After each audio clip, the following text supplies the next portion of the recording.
قرآن مجید کی تبلیغ محمد سلام علیہ پر ایسے فرض تھی کہ میدان جنگ میں چلتی تلواریں بھی آپ کو قرآن مجید کی تبلیغ سے نہ روک سکیں۔ اس عظیم مقصد کے لیے آپ اپنی جان ہتھیلی پر رکھ کر میدان جنگ میں اترے، لیکن افسوس مسلمان قرآن سے غافل ہو چکے ہیں۔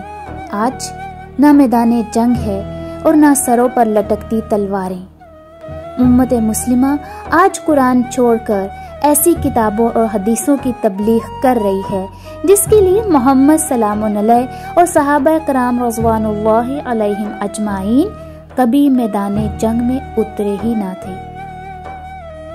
اس لیے نبی آخر الزماں محمد سلام علیہ کی طرح قرآن پر ڈٹ جائیں، چلتے پھرتے قرآن بن جائیں، اپنا ہر عمل قرآن کے مطابق کر لیں۔ اللہ کا فرمان ہے وَاعْتَصِمُوا بِحَبْلِ اللَّهِ جَمِيعًا وَلَا تَفَرَّقُوا، سب مل کر اللہ کی رسی قرآن کو مضبوطی سے تھام لو اور فرقہ نہ بناؤ۔